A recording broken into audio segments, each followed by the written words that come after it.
We have now arrived at our last quarter for this week, and that is called Chit Chat with Manoj. Our emails indicate that Chit Chat with Manoj is a popular and well-received segment in our community. The host, Mr. Manoj Singh, is the founder and CEO of Caesar Productions. I like his motto. And did you say, what is that? According to this gentleman, quote, "Life is short, so be happy and live it to its fullest," unquote. Apart from his motto, who is his guest today? Your guess is as good as mine. Let's discover together. Welcome to Chit Chat with Manoj. I'm Manoj Singh. Hello, Adab, Namaste, Sat Sri Akal. Today we are going to talk about an interesting topic, entrepreneurship. And joining me for this discussion today is Associate Professor Mahesh Joshi. He is also the Director of Research and Practice at the Center of Innovation at the School of Business at George Mason University. He has a PhD in Strategic Management and International Business from Temple University, and he did his Master's and Bachelor's at the St. Xavier's College, Mumbai. Welcome, Professor Mahesh Joshi. I really appreciate your time. Thank you. I'm very pleased to be here. Oh, and tell us a little bit about yourself. Where are you from? A little bit about your background. It's been about 25 years I've been in US, but before that I was in Mumbai.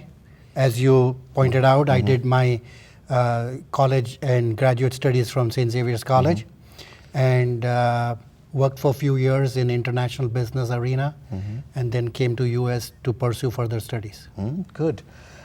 So let me start with a very basic question, because there's a lot of audience who might not know what is an entrepreneur. So what is an entrepreneur? Who is an entrepreneur? Yeah, I get asked this question all the time because it's a new big buzzword and people are very interested to learn about it. At the same time, there are many different definitions of entrepreneurship. So I'm going to give you my take on what's the definition. To me, anybody who solves a problem starts to show the entrepreneurial traits. But that's only the starting point. Along with solving the problem, you have to ask the question, do I have passion for this particular problem that I'm solving? Now, these are the building blocks. So once you understand the problem, then you go into expression of the passion about solving that problem. Then the third and the critical part is, can I actually execute this problem? When I can execute this problem, then somebody is willing to pay me for my problem solution. And when I make money, my cycle gets completed. So I can break it down into 4 parts: problem identification, passion about solving the problem, execution of the method by which I solve the problem, and then do I generate value for society in general where somebody will pay me for my services. Interesting, yeah. So what are some of the traits for a successful entrepreneur? Yeah, so passion is the starting point, right? The other thing is, when you solve a problem, you may solve a problem in a way that the end user may not even realize that that solution exists. In other words, you are willing to walk into uncertainty, and that uncertainty leads to risk taking. So your ability to take risk and your ability to realize that today's problems in general are so complex that you cannot solve it by yourself. So what you need to do is you need to create a network. So in terms of the traits, it's risk-taking, passion, and ability to build networks. Yeah, I read a few things even today also, like confidence, flexibility, all of those. So is one born with entrepreneurship skills, or one can become by a proper guidance or good mentors? Manoj, as a professor, I'm always asked this question, particularly by the parents. They say, how can you teach entrepreneurship? Either my child is born with the entrepreneurial zeal or he's going to be a total dud. And my answer is it always lies in between. People are born with some innate qualities, as you talked about confidence, you talked about risk taking, right? So innate qualities are necessary, but those qualities then need to be nurtured. And that nurturing part comes by teaching people systematic way of what works and what doesn't work. You may come across one way to solve a problem, but they may not be most practical way to solve the problem. So then do you have alternative ways? And to figure out alternative ways, you have to be persuasive and you have to be sticking to solving that problem. So in other words, my answer always is that the real entrepreneurship idea lies in between being naturally born as an entrepreneur or completely being coached as an entrepreneur. It's a blend of the two. It's a blend of the two. Okay, good answer.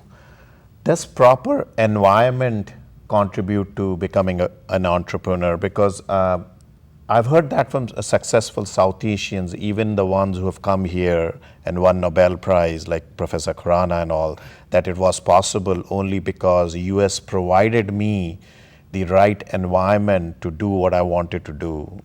I mean, it's known as a land of opportunity. I couldn't agree more, right? The context or the environment is a major driver. Let me give you one example. 2 weeks back, I was interviewed by somebody from India, and he said, what is the main difference between entrepreneurs in India and entrepreneurs in US?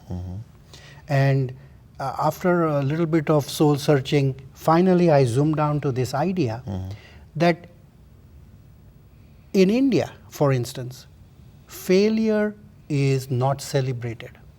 Failure is looked down upon. Whereas in US, there is a high degree of entrepreneurship because people fail and we celebrate it. In fact, in my class, when I teach entrepreneurship, the first question I ask is, how many of you have had a failed business? So it's a building block, it's a learning tool, and that goes back into this idea of building the environment, building the ecosystem, building the context in which entrepreneurship can be nurtured. Interesting. Just today, a side note, I was reading, India lost in cricket. Right. And they have put extra security around Dhoni's house that there won't be violence. I mean, Correct. just because he lost. Right. You talked right. I mean, I don't know why Indians don't take loss so well. I mean, it's a learning experience. Exactly. So it goes back to that somehow in our Indian culture, we have focused on failure is not an option. Whereas if you go to Silicon Valley, people, when they pitch for the money, the venture capitalist first is going to ask you, how many other businesses did you start and you failed? So that's the gauge of perseverance. Correct. And using failure as a learning tool. Correct. How can parents, I mean, this is for the younger audience, how can parents help their children to become a successful entrepreneur? I mean, if they see a skill and a quality, now what else can they do? I mean, when they're in high school or college and they can see that he's really into solving problems and showing some of those traits. This is again an interesting question for me because every time I go to India, invariably some parents come to me and say, talk to my son, talk to my daughter, you are a business professor, tell them something about what career to choose. And so again, I've given quite a bit of thought to this. And what I've realized is that what parents, and particularly parents of Indian origin, can do is give more freedom to their children. Okay, the danger is, let's assume, Manoj, that you are a successful surgeon. Now, you made tons of money, you became famous being a surgeon.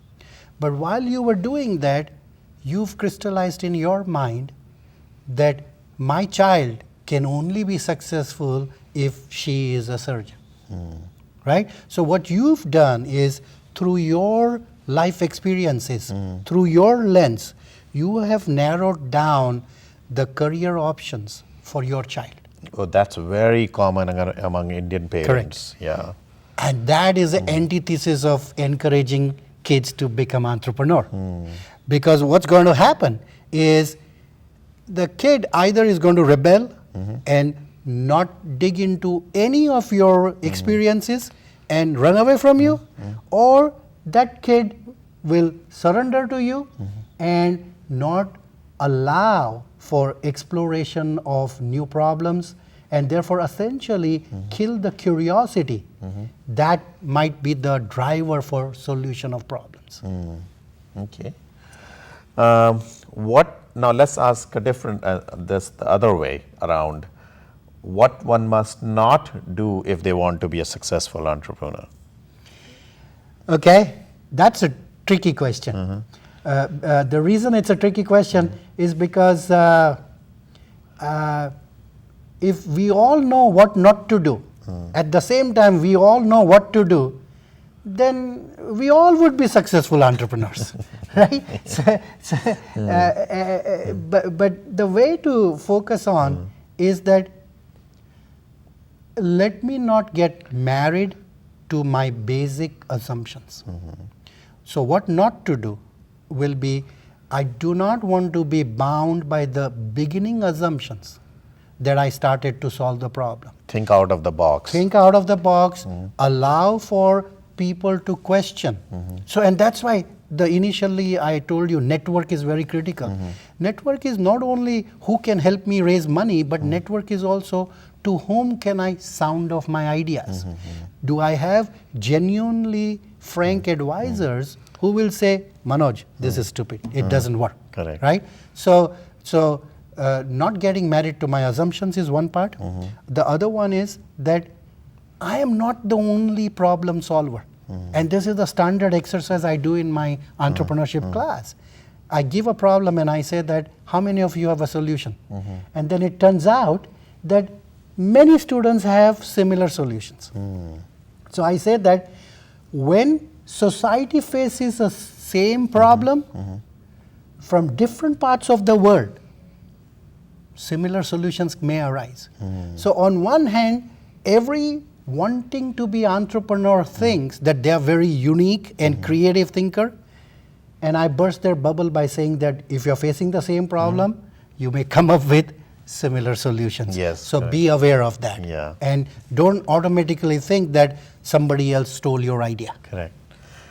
So based on today's business environment and some future trends, what are some for the younger generation low-cost businesses they can work on or think about? This is very thank you for asking me to answer this particular challenge. People always think being an entrepreneur is starting a big high-tech firm like Facebook or Apple. The reality is you can solve a path-breaking problem, or you can actually create an incremental solution. So most of the incremental solutions are not very high cost. You look at what is the current solution, what are the gaps in the current solution, how do I tinker it so that I can come up with an improved solution which may not take that much money. Oh, okay. So in the end, I would like you, you are a professor at GMU at School of Business. Why don't you tell us, maybe some people like to know that what is there in that program and how it can help and know more about this topic. Thank you for allowing me to plug my university. George Mason University, if you are in this area, you know is an up and coming university. Every year in ranking, we get ranked higher. So I'm very proud to be part of that university for last 15 years. What we do is, there are lots of entrepreneurship programs like Innovation Lab, Business Plan Competition, and minor in entrepreneurship through School of Business that can help satisfy your curiosity. I would welcome for all of you to contact me and talk to me, and I'll be happy to give more details about it. Okay, thank you very much. Thank you for coming on the show. I really appreciate it, Mahesh. Thank you, Manoj, for inviting me. thank you. It's my pleasure. I'll try to like to wrap up this episode by two very good quotes, and one of them Mahesh talked about. The successful man will profit from his mistakes and try again in a different way. Dale Carnegie, famous person. Another good one, you don't have to be a genius or a visionary or even a college graduate to be successful. You just need a framework and a dream. Michael Dell, you all know Dell Computers. He is the one who founded it. And as you all know, Michael Dell or even Bill Gates dropped out of school, but they are as successful as anybody else, and too successful actually. So thank you all. Goodbye. All the best. And like I always say in the end, life is short. Have fun.